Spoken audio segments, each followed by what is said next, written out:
വായിക്കണേ?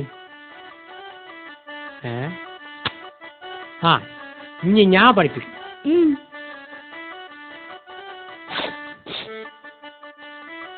ഇതെത്താണ്? പുഗ്.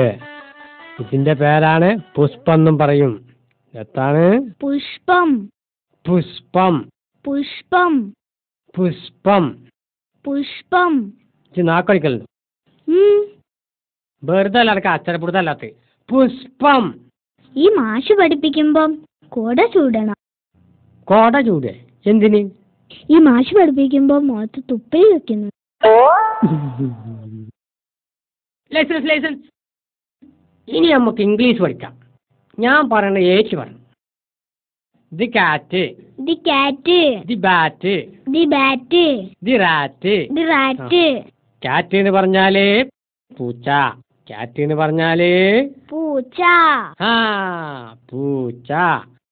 അപ്പം മാഷി ഇതാന്ന് പറഞ്ഞാലോ? പടച്ചമ്പരനെ കുടുങ്ങ. കാക്കങ്ങനെ പ്രത്യേകിച്ച് അർത്ഥല്ല.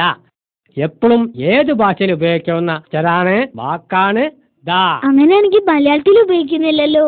ആര് പറഞ്ഞു? വ്യക്തമായിട്ട് നമ്മൾ പറഞ്ഞുതരാം. ദാ പോണ്, ദാ വരുന്ന്, ദാക്കണ്, ദത്ത, ഇതിലൊക്കെ ദാ ഉപയോഗിക്കണില്ലേ? അതാണ് പറഞ്ഞത് ദാക്ക് പ്രത്യേകിച്ച് അർത്ഥല്ല. ഇനി എന്തെങ്കിലും സംശയം ഉണ്ടോ? ഒരു സംശയം ഉണ്ട് മല്ലാക്ക. ദത്തപ്പാ എന്താ സംശയം? കണക്കാ. 1 കിലോ മുളക്, 1 കിലോ തേങ്ങ, 1 കിലോ ഉപ്പ്, ഇത് 3 കൂടി കൂട്ടിയാ എന്താ കിട്ടുക? 1 കിലോ മുളക്, 1 കിലോ തേങ്ങ, 1 കിലോ ഉപ്പ്, ഇതൊക്കെ പാടെ കൂട്ടുക 3 കിലോന്റെ ചമ്മന്തി ഒരു വലിയൊരു ഉരുള കിട്ടും. അതിന്റെ ഓലക്കമ്മിലൊരു സംശയം.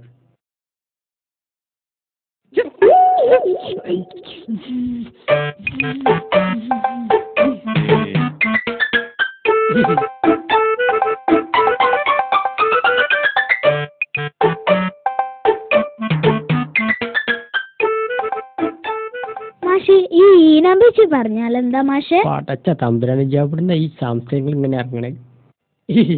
എന്റെ പൊന്നു മോളെ, ഈ ഈനാമ്പേച്ചിന്ന് പറഞ്ഞാല് നമ്മൾ ഈ ആനാക്കോണ്ടെന്നൊക്കെ കേട്ടിട്ടില്ലേ? അതുപോലെ 5-6 കാലുകളൊക്കെ ഉള്ള ആനേന്റെ അത്ര വലിപ്പമുള്ള വലിയൊരു ജീവിയാണ്. അതിന്റെ കണ്ണുകളൊക്കെ ഇത്ര വലിപ്പമുണ്ട്. എന്റെ ആമിന, ഇതൊന്നും കേട്ട് ഇജ്ജ് പേടിക്കണ്ട. ഈനാമ്പേച്ചി എന്ന് പറഞ്ഞാല് ബാപ്പ പറയണ പോലെ ഒന്നല്ല കേട്ടോ.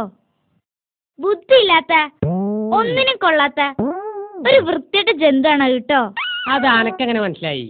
അതുകൊണ്ടല്ലേ ഉമ്മ ബാപ്പാനെ എപ്പോഴും ഈനാമ്പേച്ചിന്ന് വിളിക്കണത്.